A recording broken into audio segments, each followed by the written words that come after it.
Félix Antoine Tshisekedi. Les contenus de ces messages épistolaires n'ont pas été révélés.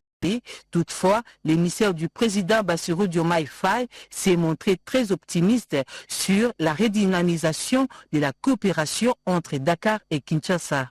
J'étais venu à Kinshasa comme envoyé spécial du président Bassirou Diomaye Faye, le Sénégalais.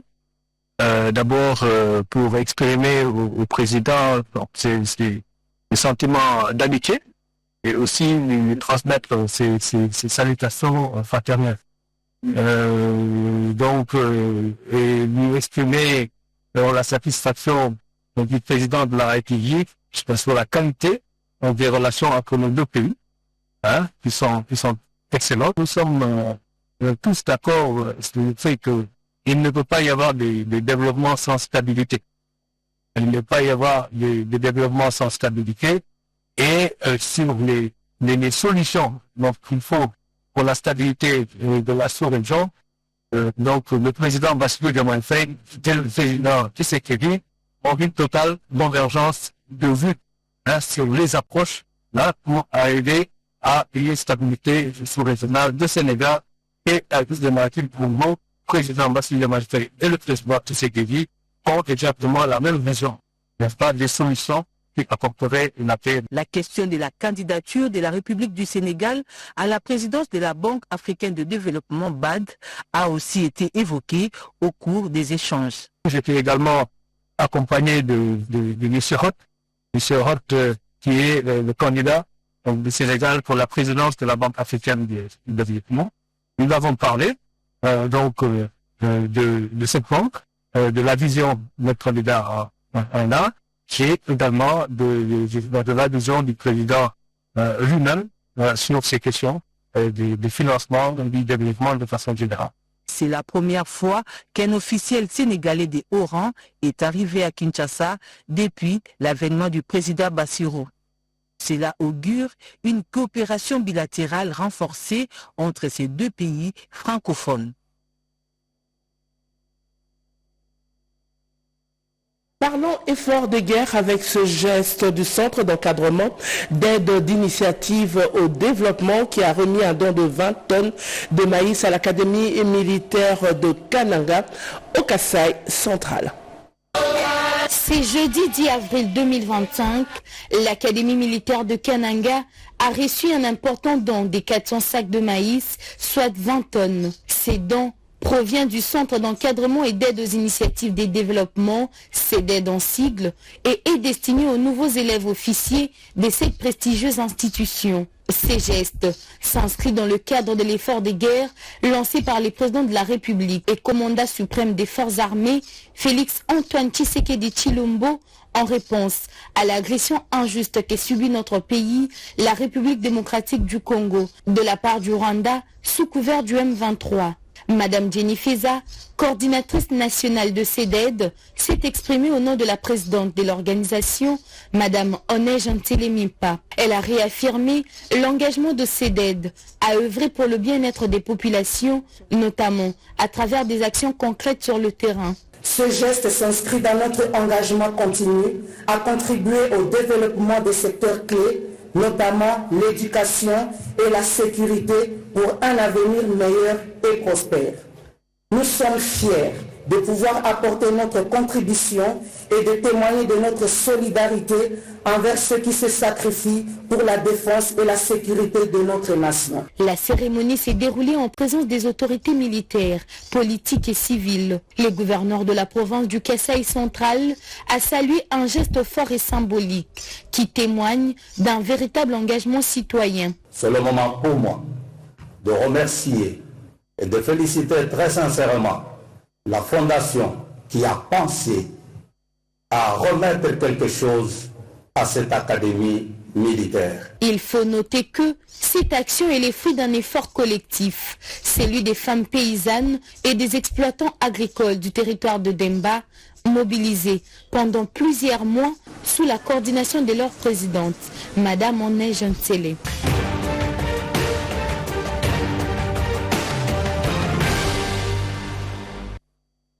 Les sinistrés des dernières pluies diluviennes ont reçu la visite du couple présidentiel. La semaine du président a été aussi marquée par l'ouverture de l'Assemblée générale du Conseil supérieur de la magistrature. Autre fait marquant, la semaine du président avec Pierre Kibambesso Moïse.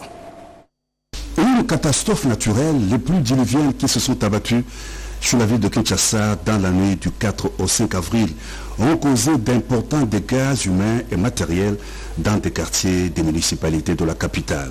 En compagnie de son épouse, la distinguée première dame Denise Nyakeru Tshisekedi, le président de la République Félix Antoine Tshisekedi Tshilombo a consacré la majeure partie de la journée de lundi 7 avril à la visite des réconforts des sinistrés et rescapés de ces pluies internées dans le gymnase du stade Tata Raphaël, un des sites aménagés pour accueillir près de 200 familles, parmi lesquelles des femmes et des enfants dont les maisons ont été englouties par les eaux en furie de la rivière Ndjili.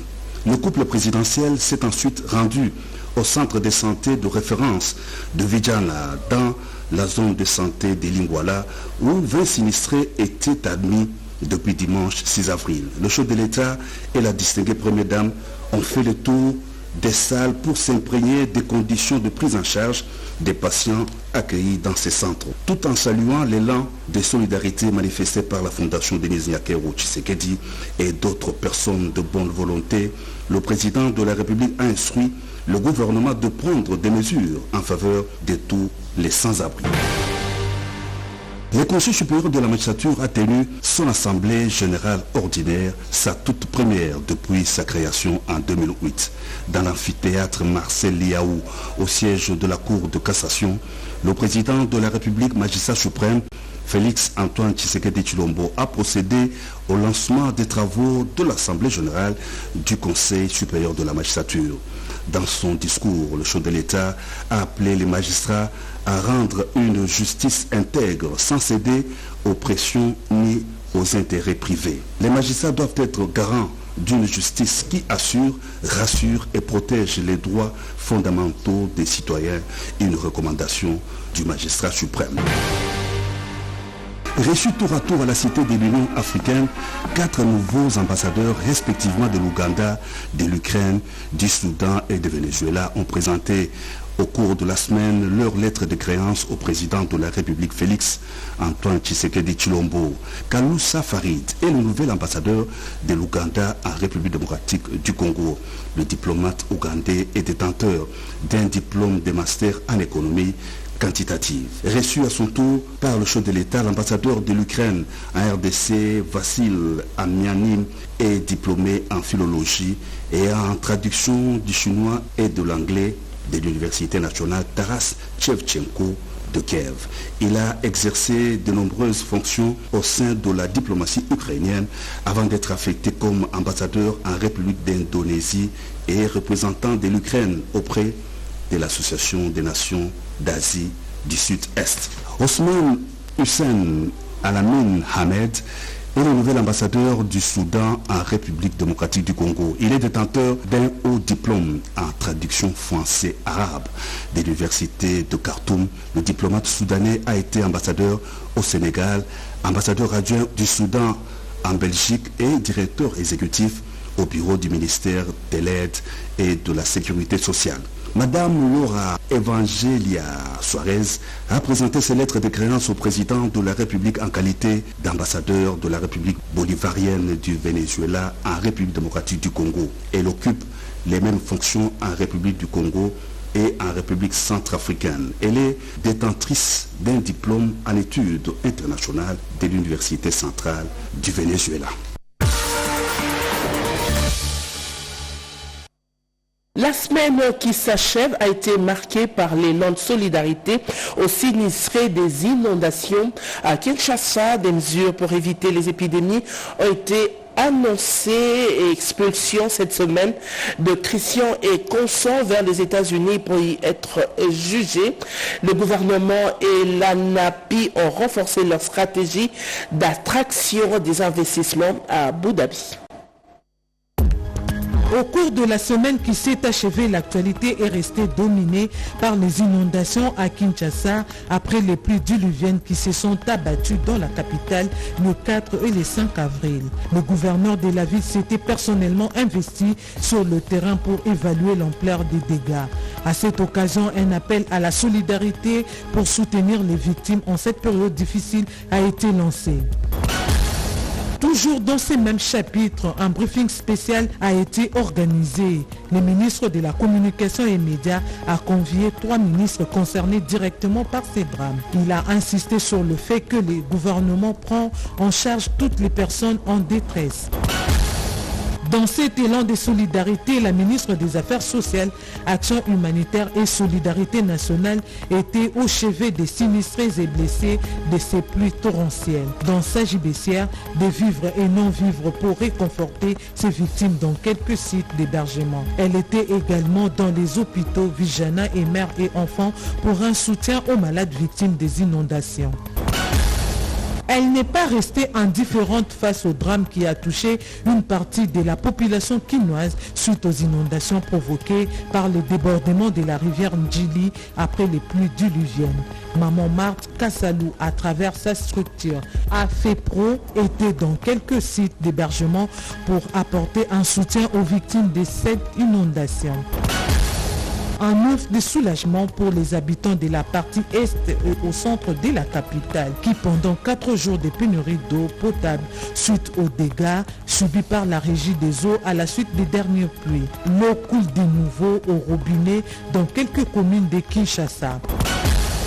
Toujours en semaine, un constat a été fait. La voie ferrée Kinshasa-Matadi coupée sur la section Kimwinza, Kingatoko et Kasangulu avec la catastrophe naturelle causée par des pluies du week-end dernier. L'ampleur des dégâts nécessite une intervention de grande envergure. Situation similaire à Kimwinza, les ponts qui s'est effondré empêchent ainsi le trafic.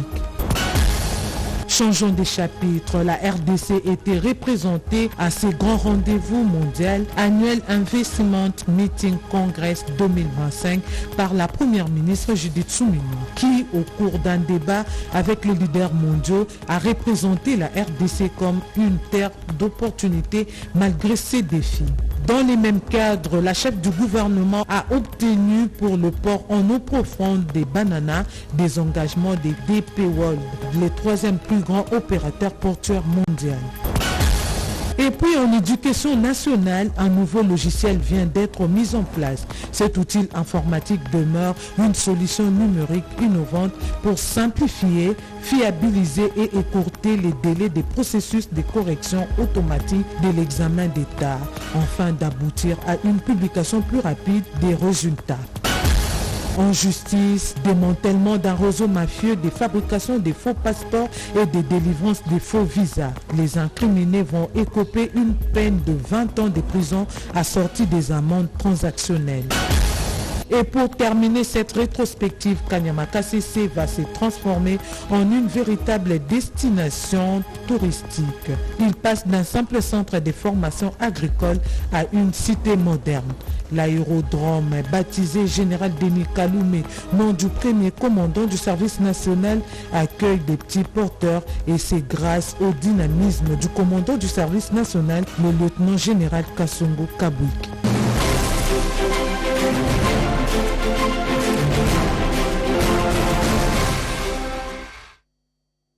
Vivre dans un environnement insalubre ne gêne plus les Quinois. Eh bien, est-ce que la population est consciente des risques qu'elle court en s'exposant dans des milieux pollués? Eh bien, c'est le premier dossier de ce journal que nous propose Pati Tondouango Kizonda. On s'observe aujourd'hui à Kinshasa un comportement à risque. On peut vendre les aliments et services dans un environnement immonde, sans respect des règles d'hygiène. Bien que conscients du danger, les vendeurs comme les acheteurs s'exposent tout de même. Vendre la nourriture à même les sols peut créer des maladies. En tant que mère, je leur conseille de chercher les étalages parce que vendre à même les sols, ce n'est pas hygiénique. Les immondices mal gérés sont à la base de la pollution de l'environnement. M. Bofongue, expert en santé et environnement, explique. Les immondices sont responsables de la pollution de l'environnement.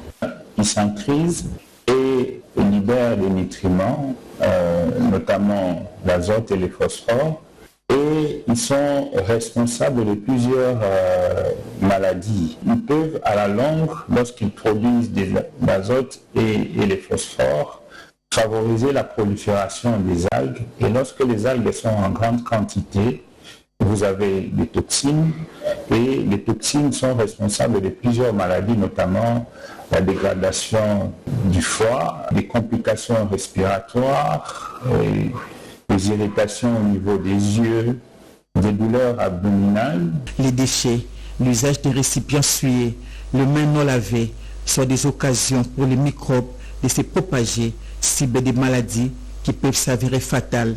Il y a énormément de microbes, des micro-organismes qui peuvent être nuisibles à la santé d'une personne. Ces aliments qui sont déjà souillés, quand la personne va ingérer ça, il va avoir généralement les troubles digestifs, les nausées, vomissements, diarrhée, douleurs abdominales. On peut savoir une détérioration de la qualité des nutriments. On peut perdre des vitamines, des protéines parce que l'aliment est exposé à l'air libre, exposé aux insectes, exposé aux rongeurs et autre chose. Un environnement insalubre expose la population à certaines maladies dites des mains sales, comme la fièvre typhoïde, l'hépatite A et le choléra, causés par les virus et bactéries qui s'ingèrent dans les aliments. Très important. Quand nous achetons des légumes, des fruits, il sera préférable de les nettoyer soigneusement avec de l'eau. Il faut éviter de manger tout peu des immondices parce qu'il y a des bactéries qui peuvent quitter l'immondice à travers l'air, qui peut circuler avec des petites particules et se retrouver au niveau de votre alimentation. La gestion des immondices s'avère donc indispensable pour la protection de l'environnement. Il faut bien gérer les déchets, faire le choix, collecter, traiter, recycler. Et donc dans notre pays, il faut que nous ayons un système de programme de collecte, de traitement et de recyclage des déchets dans chaque ville. Ça permettrait à ce que nous puissions avoir moins d'immondices sur nos avenues. Les soins de santé coûtent beaucoup plus cher que la gestion de son environnement, d'où mieux vaut prévenir que guérir. La puissance des eaux de pluie diluviennes a détruit des vies et les conséquences des inondations peuvent être fâcheuses sur la santé des Quinois. Les eaux contaminées peuvent déclencher des épidémies. Dans ce dossier de Bobette Eyenga Lissamba, quelques pistes de solutions sont proposées. Des jours après les dernières pluies diluviennes, les eaux sont de moins en moins visibles et l'heure est au nettoyage. Malheureusement, les pluies s'annoncent encore et la situation revient à la case départ. Plusieurs quartiers sinistrés de la capitale portent encore les stigmates de la catastrophe naturelle. Parmi les causes de ces inondations meurtrières et destructives, quelques activités et comportements des Quinois. Njili était caractérisé par une vallée assez importante qui était utilisée pour les cultures maraîchères. Mais avec la pression foncière, cette vallée est une vallée qui s'est transformée en zone résidentielle. Lorsque maintenant vous venez construire dans ces milieux-là, vous créez, donc vous limitez en fait l'expansion de la rivière, donc vous augmentez son débit, son volume, et sans compter maintenant tous les déchets qui s'accumulent, qui font que par le bas également, le niveau se relève. Il y a aussi, enfin, la prise d'eau sur la rivière Njili, juste après le pont de l'Anjili, vous avez cet ouvrage de la régie des eaux qui se trouve en travers de la rivière. Donc, quand vous avez une quantité importante d'eau, ça peut également refouler. Les conséquences des inondations déstabilisent la vie des familles à Kinshasa. Quand les eaux débordent, eh bien, eux, ils ont subi maintenant les conséquences. Ils ne sont pas responsables des inondations, mais c'est le volume d'eau, la précarité de leur construction et de leur quartier affecte maintenant donc le nombre de morts que nous connaissons. C'est par rapport à la précarité des quartiers des conditions, des bâtiments dans lesquels les gens habitent. Sur le plan sanitaire, l'on redoute d'une contamination de l'environnement et de l'eau. Le ministre provincial de la Santé tire la sonnette d'alarme. En effet, des maladies hydriques et des épidémies s'invitent. Le danger, vous savez qu'il y a eu de l'eau qui s'est débordée. Et puis de l'eau qu'on appelle Maïndi, cette rivière-là a plusieurs choses dans ses contenus qui se sont entrées et infiltrées dans leur maison. Il y a plusieurs choses. Il y a des épidémies qui peuvent être créées en ayant toutes ces voies. Ce que nous pouvons faire, c'est assurer que ces personnes-là puissent vivre en sécurité sanitaire au moment où toutes ces choses vont se passer. Ce que nous faisons, c'est maintenant mettre les plans de désinfectation, dératisation et désinsectisation des lieux pour qu'eux rentrent dans la sécurité. Et puis, faire ce qu'on appelle la sensibilisation sanitaire, leur montrer à la population le danger qui court à aller habiter dans des zones-là, parce qu'il y a des zones, nous devons le dire carrément, qui doivent être supprimées, ou carrément que des personnes doivent être délocalisées parce que ce sont des zones en risque sécuritaire, même sur le plan de la sécurité sanitaire. Les pistes et des solutions sont connues, il suffit de les exploiter convenablement pour éviter le pire. Le développement d'une ville doit être contrôlé, planifié, encadré. Et à partir du moment où il y a cette absence de planification, de développement. Donc en fait aujourd'hui, Kinshasa se développe de manière spontanée. Il n'y a pas de plan, il n'y a pas d'autorité pour vous dire construisez ici ou ne construisez pas ici. Donc on est là juste pour constater au moment où il y a des dégâts, mais qui vous a dit, il y a des gens qui ne savaient même pas que sur les bords de cette rivière-là, il y a des gens qui ont habité. Donc on est surpris de voir qu'il y a des gens uniquement au moment où on voit les conséquences. Donc on ne planifie pas et c'est ça le grand problème que nous avons. Déjà, on parle de catastrophes, de ce genre de catastrophes qui arrivent régulièrement à Kinshasa. Donc on devrait déjà avoir une structure technique qui est prête à faire face à ce genre de situations. La gestion de notre ville se fait vraiment par le haut.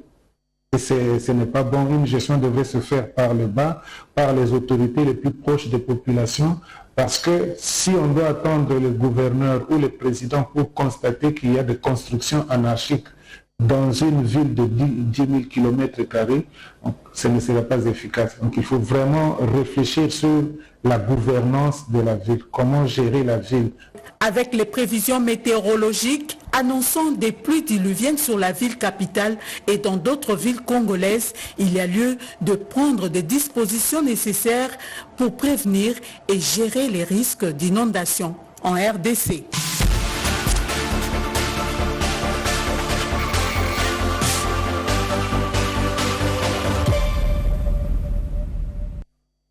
La République démocratique du Congo, traversée par la ligne de l'équateur, les pluies font partie du vécu des Congolais et les inondations corollaires. Eh bien, est-ce qu'il y a lieu d'anticiper pour éviter les pertes en vie humaines? C'est faisable, mais on ne le fait pas.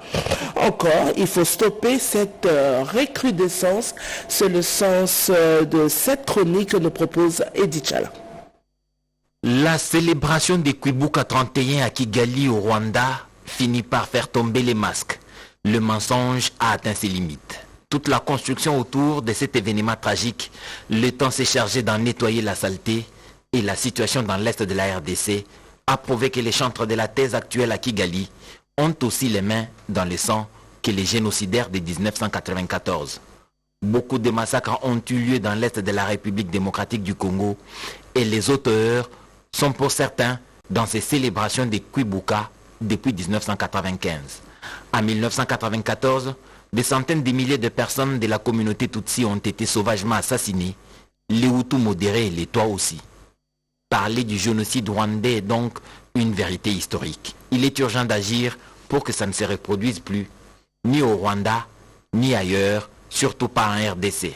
Cependant, ces tristes événements ont servi de rempart pour une tyrannie meurtrière. On fournit des excuses pour des invasions répétitives dans l'est de la RDC avec des millions de vies humaines fauchées. Un véritable génocide en cours. Le récit qu'on en faisait a culpabilisé certaines puissances au point de les faire oublier les valeurs humanistes. Aller au diable On l'a entendu à la 31e célébration de Kwibuka par Paul Kagame. Et je dis à n'importe qui, en face d'aller au diable. Comme si ne pas venir à une célébration, triste soit-elle, en était une négation. Disons mieux, ces invitations étaient donc des convocations. Ou encore, lorsque l'on a été d'une communauté victime des massacres, on a reçu les clés du paradis pour envoyer en enfer ceux qui demandent des comptes pour des crimes que vous commettez. On dirait qu'on a reçu carte blanche pour tuer au-delà de ses frontières au nom de sa sécurité. Le communiqué qui a suivi cette célébration, témoin d'un isolement diplomatique certain, démontre l'arrogance et révèle la nature de cette célébration. Pas une commémoration des atrocités, mais un alibi pour s'émanciper du droit international. Un événement pas politique, comme l'affirme le communiqué, mais dont le discours a été politique du début à la fin. Les esprits aiguisés ne sont pas surpris. Le temps semble sonner l'éclat d'un mensonge trentenaire trempé dans l'essence innocente des victimes du génocide pour justifier un régime féroce, une hégémonie anachronique.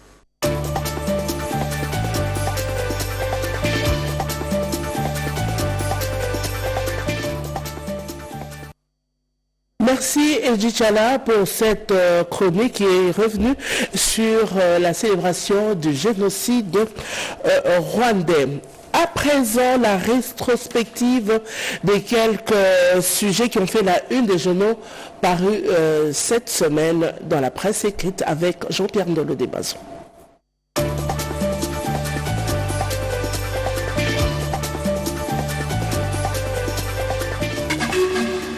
Bienvenue mesdames, messieurs à cette rétrospective hebdomadaire de la revue de presse. Un nouveau facilitateur dans la crise rwando-congolaise, rapporte Actu7.cd. Il s'agit du président gabonais Faure Gnassingbé, proposé par l'ancien médiateur Joao Lourenço. La nomination officielle du médiateur doit être entérinée par les chefs d'État africains. Les Wazalendo, tout feu, tout flamme au sud Kivu, rapporte la percée. Ces vaillants combattants ont récupéré 4 agglomérations jadis au plateau du territoire de Kaleye. Le parc national de Kaouzi-Biega, théâtre d'affrontement entre Wazalendo et 123, note le quotidien. Ce cadre naturel reconnu pour sa biodiversité se voit ainsi perturbé par la violence. Une dizaine de villages dans le territoire de Bagata en province du Kwilu occupés par les miliciens Mobondo selon actualité.cd. Ceci contraint la population à se déplacer vers les milieux les plus sécurisés.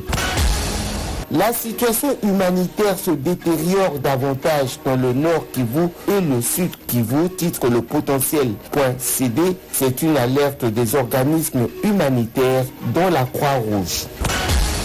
L'Ubutu dans le Maniema est confronté à l'afflux massif des déplacés, clame la référence plus. Entre le 14 et 15 mars dernier, les autorités ont enregistré l'arrivée de près de 12 500 personnes déplacées. 3000 ménages qui ont fui les atrocités des rebelles du 1-23 à Walikale vivent dans des conditions difficiles à Tchopo.